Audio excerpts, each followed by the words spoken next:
Deli, obrigado pela presença, bom dia. Bom dia para você, para todo mundo aqui da CBN, uma alegria, né, estar falando com você aqui, principalmente pela minha admiração por você, por essa rádio, né, pelo trabalho que vocês realizam aqui de informar todo dia. Isso aqui a gente cola de manhã e não desgruda mais, né? Agora você militou na CBN por um bom período, conhece muito bem a CBN. Bastante, bastante. A gente tinha na CBN aí o Família e Companhia, né? A gente tinha... E todo o trabalho do jornalismo, né? Então, você trabalhou quanto tempo na CBN? Nos 1340, quando no AM? Rapaz, eu não vou saber te dizer Mas quanto bom tempo de tempo. CBN. De rádio tá batendo 34 anos já. 34 anos já? Por isso o óculos, né? Por isso que a gente Começou já tá com aqui, 10 né? anos. Começou engatinhando, foi isso. Você tem razão. Foi isso mesmo. Agora você está ligado também ao agro, e quando a gente fala sobre o agro, sempre as notícias têm sido bastante positivas, têm dado grande contribuição para a economia brasileira.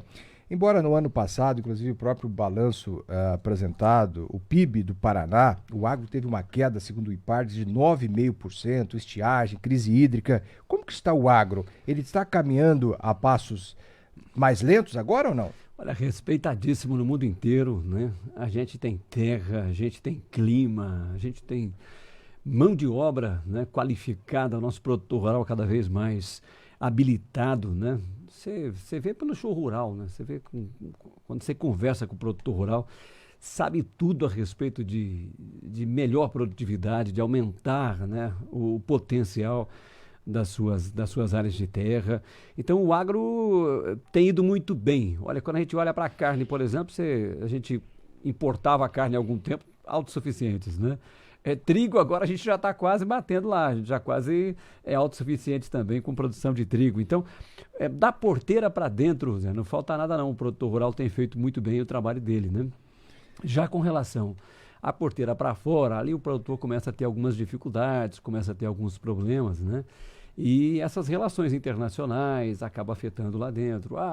O dinheiro para o Plano Safra, que a gente está vendo aí toda essa discussão agora, traz preocupação, né?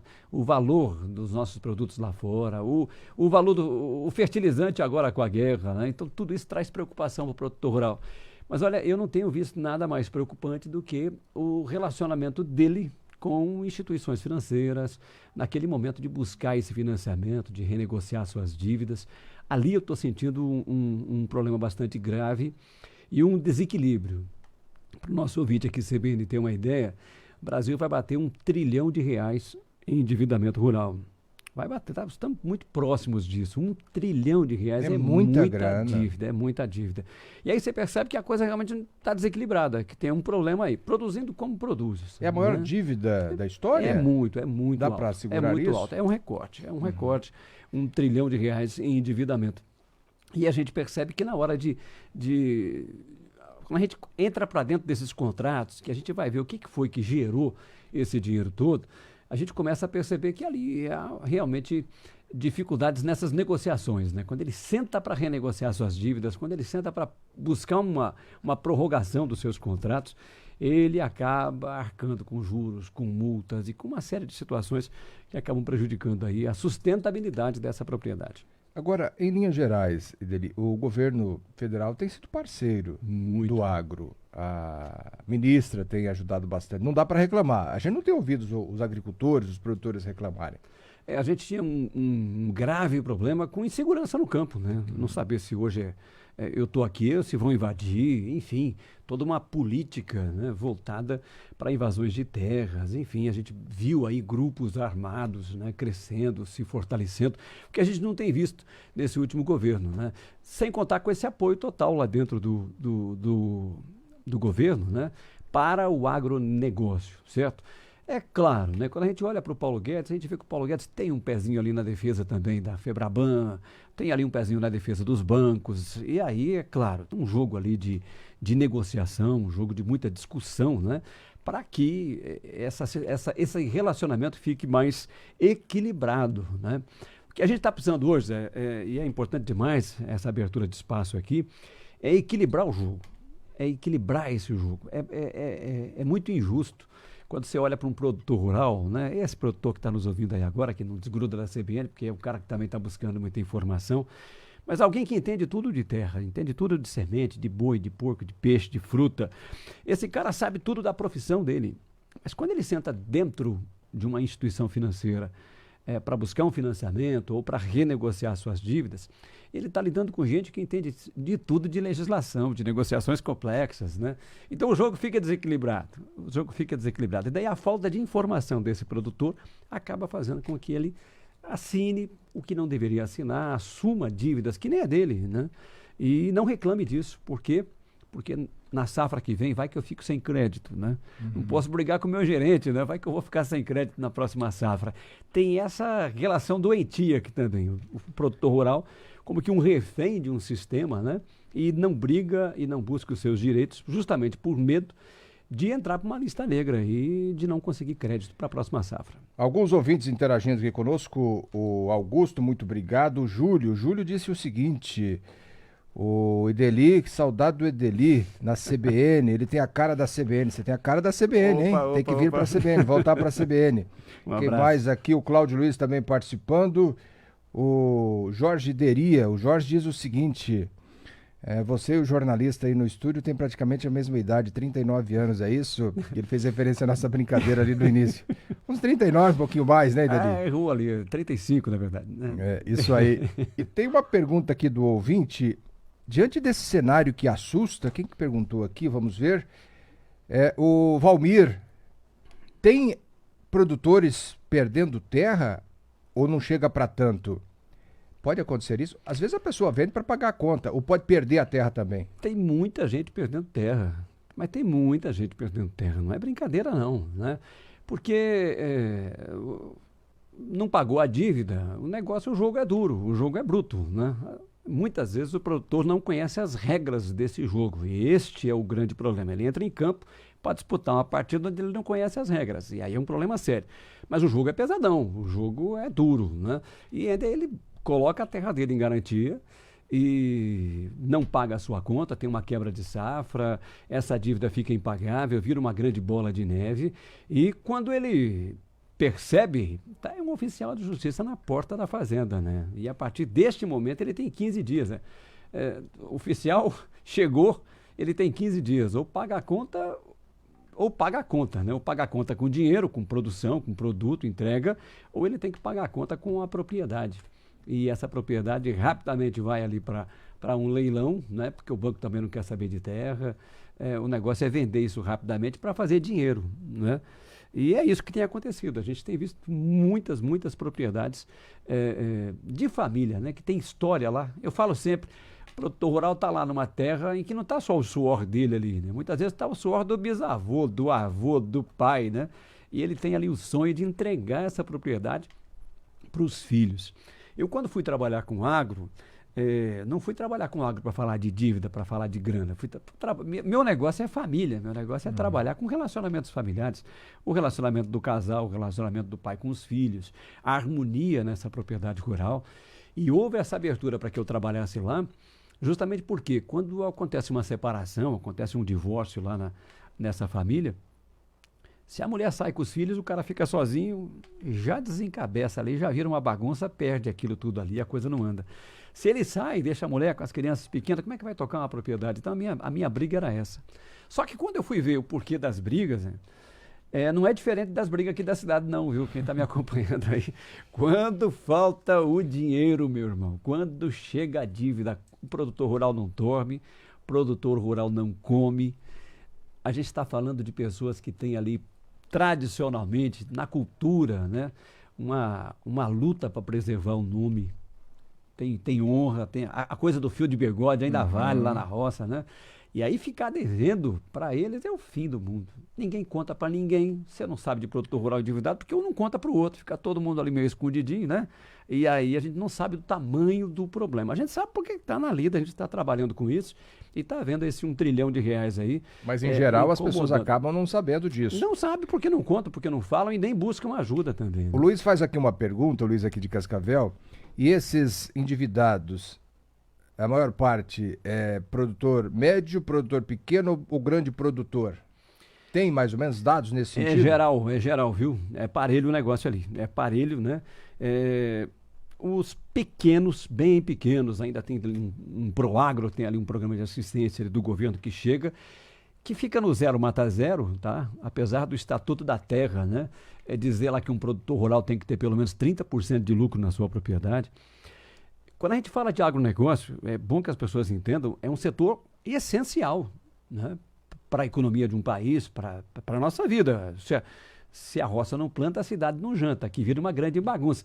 Você lembra a época da greve dos caminhoneiros, quando, olha, vamos ter desabastecimento, todo mundo correu para o mercado. Você imagina se aquela situação persiste, você tem uma guerra civil, você tem briga, você tem confusão por falta de comida. Então, o agronegócio ele é essencial para uma nação, né? E a segurança alimentar exige que uma política de governo seja feita, que haja uma legislação para proteger esse setor. É por isso que o Estatuto da Terra diz, né? 30% de lucro pelo menos, senão o produtor não vai ficar lá. Quem é que vai ficar num negócio que não dá lucro, né? Quem é que vai ficar num negócio que só dá dor de cabeça? Então, o produtor tem que ter as condições necessárias para permanecer no campo. Então, existe lá para os pequenos, né, alguma assistência e acaba não tendo o lucro que deveria ter. Agora, os médios e grandes, né, a gente já começa a ter problemas maiores, né? Porque daí pegaram uma quantidade maior, pegaram um volume mais vultuoso e acaba trazendo ali um problema maior também. Observa aqui os ouvintes realmente admirados, né? O Elias aqui também interagindo conosco, quem mais? O Evaristo, o Wagner, o Rogério, o Alfredo, ele diz o seguinte: com a alta do preço das commodities, os produtores não passaram a ter lucros exorbitantes, os insumos também aumentaram, o dólar subiu, né? O que dá para falar aqui para o ouvinte que muitas entende vezes, que de repente... Como é que é o nome dele? Alfredo. O seu Alfredo, muitas vezes, né, o que o produtor fez foi negociar o chamado barter, né, que é a troca. Ele pegou isso em fertilizante, pegou isso ali em insumos e vai pagar com produção, certo? Só que na hora que ele firmou esse contrato lá, a soja estava lá nos 87, 90. A hora que ele vai entregar, né, o valor é muito maior, certo? E aí a dívida dele também é maior, né? Então você tem que pensar nisso também. Muitas vezes o produtor, ele não é dono da própria produção, né? Ele já vendeu tudo antes, ele já ajustou tudo antes, né? E quando subiu, um atravessador, alguém que está ali no meio desse caminho é quem vai se beneficiar, né, dessa alta. Tem perguntas aqui em relação também, que a gente falava da dívida no geral, no Brasil, não é? Essa dívida enorme. Em Cascavel, a situação ela é mais ou menos dentro da média nacional, ou a dívida, os endividados aqui o número é menor? O que a gente pode falar, Ireli? Olha, é geral, tá? Eu tenho aqui eu tenho, na verdade, médias, né? Eu não tenho um valor aqui para o endividamento na região de Cascavel, né? Não tenho esse valor, não. A gente sabe que no Brasil todo nós vamos bater aí 1 trilhão. Agora, nós estamos numa região que vive sofrendo ali com as quebras de safra, né? A gente tem problemas aqui. Olha, estive agora em Maripá, semana passada inteira lá dentro daquela região de Maripá, ali Encantado do Oeste, visitando aqueles produtores rurais, o estrago do granizo, o estrago do vendaval. Nós acabamos de sair aqui de uma estiagem braba, né? Nós tivemos aqui o produtor perdendo a soja. Algumas propriedades já tinham perdido com o granizo na virada do ano e na sequência veio a estiagem com a soja. Agora o produtor rural falou, não, com o milho eu vou conseguir equilibrar o jogo, né? Eu pago as contas da soja ali. Aí chega ali o vendaval daquela quebra toda no milho lá dos produtores da região de Maripá. É nessa hora do aperto, é nessa hora da quebra que a legislação, e é importante demais que o produtor saiba disso, nesta hora existe uma proteção legal. Tudo dentro das 4 linhas, viu, gente? Estou falando aqui de 4 linhas. Tem gente na internet prometendo milagre ali. Vou tirar o seu nome do Serasa, faz um pix agora para mim aqui. Estou falando de 4 linhas, estou falando de legislação que vem sendo pensada desde 1930, mas que realmente ganhou corpo na década de 60. Uma legislação que diz o seguinte: o produtor rural, quando teve quebra de safra, tem direito à prorrogação do seu contrato. Ele tem direito à prorrogação do seu contrato. E isso não é uma faculdade do banco, não é o banco que decide se vai dar a prorrogação do contrato para o produtor rural ou não. A lei está exigindo, né, que esse contrato seja prorrogado. Em que condições? Nas mesmas condições em que o dinheiro foi pego. Isso é importante demais, com o mesmo juro com o que foi pego lá no início. Tem uma tal de uma operação mata-mata, Zé, que é um problemão. Produtor rural, fica atento ali. Eu vou lá, ô Zé, eu quero renegociar meu contrato. Chego lá para você, você fala, vamos fazer o seguinte, vamos fazer um mata-mata, vamos pegar uma grana aqui num outro contrato, matamos esse aqui, entende? Você assume um outro contrato comigo. Aí você está indo para um outro contrato. Quando você vai para um novo contrato, aí você tem prazo diferente, aí você tem juros diferente, e aí a coisa começa a se complicar para o produtor rural. Várias e várias vezes a gente tem se deparado com essa situação, e isso é ilegal, viu, minha gente? Isso é legal, isso tem que ser corrigido. É aí que entra um auditor, é aí que entra um perito que vai analisar esse contrato, pega ali dos últimos 10 anos, dá uma olhadinha naquele histórico do produtor rural com o banco e diz, olha, aqui está irregular, e aí a gente consegue reduzir. Pra você ter uma ideia, a gente teve uma situação aqui em que a dívida foi reduzida em 80%. Imagina você está devendo 1 milhão. Sobre juros e multas, 80%. Imagina você está devendo total. 1 milhão, chegar lá, não é 1 milhão, gente, é 200 mil, né? Uhum. A alegria daquele produtor, mas na verdade os 800 era cobrança indevida. Uhum. Então a gente tem que estar atento com isso, o produtor tem que saber que existe uma legislação que protege ele. Para a gente fechar, Ideli, as pessoas que nos ouvem neste momento, os produtores rurais de toda a região, qual que é a orientação, a quem procurar para de repente receber essas orientações e fazer os encaminhamentos corretos? Olha, é uma coisa bastante importante para o produtor rural aqui já, tá? Você consegue fazer isso aí, produtor. Teve quebra de safra, teve problema, sabe que a parcela vai vencer, olha que dia que é hoje, Zé? Nós estamos aqui no dia 4, não é isso? 4 de maio. Vai vencer dia 10 a parcela, vai vencer dia 15, você já sabe que não vai ter o dinheiro, você já sabe que não vai conseguir. Importante demais que o banco seja notificado. O produtor rural precisa usar desse instrumento, a notificação extrajudicial de que houve um problema aqui, não precisa nem provar agora, só notificar mesmo. Consegue fazer isso através de um cartório? Excelente, excelente, se conseguir isso. Se não conseguir, manda um e-mail lá para o gerente da carteira de crédito, para o banco, né? Diz lá, olha, tive problema na safra, tive quebra, olha, foi granizo, foi a estiagem, foi uma praga, não vou conseguir pagar. Esse documento é importante demais para depois você conseguir renegociar a sua dívida. Não conseguiu fazer pelo e-mail, manda um WhatsApp para o gerente do banco, né? O gerente do banco, quando você quer o dinheiro, ele vem na propriedade, sabia disso, né? Ele chega lá e ele toma um café com você, quando a coisa tá boa, né? Quando a coisa não tá boa... Ele se esconde. Manda um WhatsApp para ele, manda um WhatsApp lá, salva esse WhatsApp ali, isso aí vira, né? No cartório, isso vira também um documento. A informação, o banco foi avisado de que naquela data não haveria possibilidade de pagar. Por que isso é importante?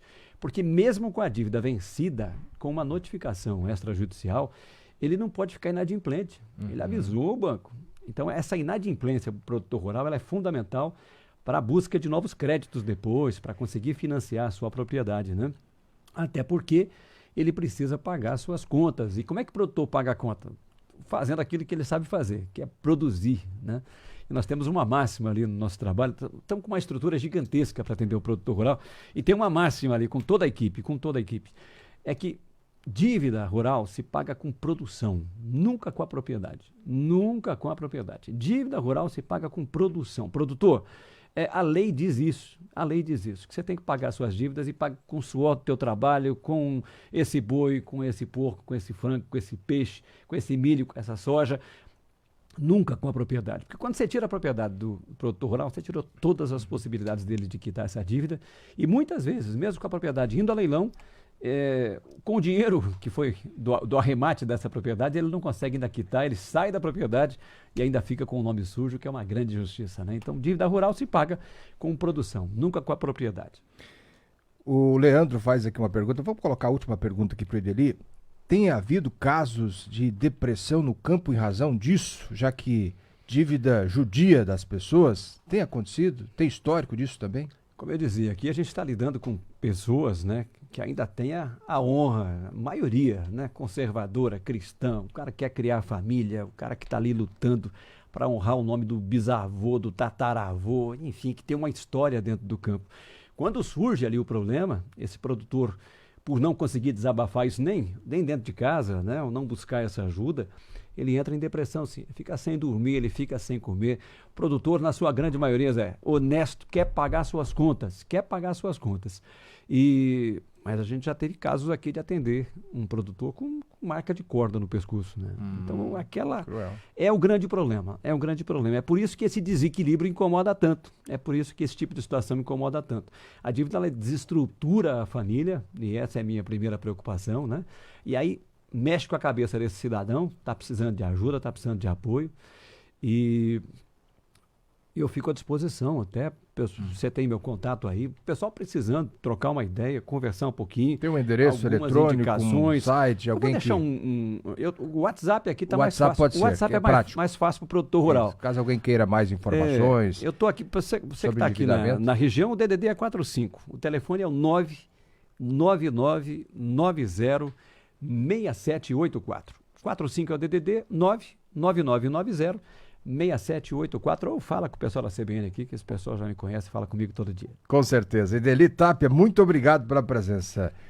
Viu? A hora que você quiser, ó, dá para voltar para a CBN. O pessoal tá dizendo que você tem a cara da CBN. Um abraço para todos os ouvintes aí, carinho, viu? Isso aí é bondade. Muita gente que acompanhava a CBN no AM, depois ficou um pequeno período fora, sem a CBN em Cascavel, e depois no 93.9 já fez 3 anos, como passa rápido, né? O pessoal lembra bem de você na CBN, Ideli. Que bom, que bom. Grande abraço. Um abraço para todo mundo. Ideli Tapia, jornalista, conversando conosco, mas hoje falando de forma específica sobre a situação envolvendo o agro, envolvendo os produtores rurais, muitos endividados. Ele que é professor e especialista em crédito rural.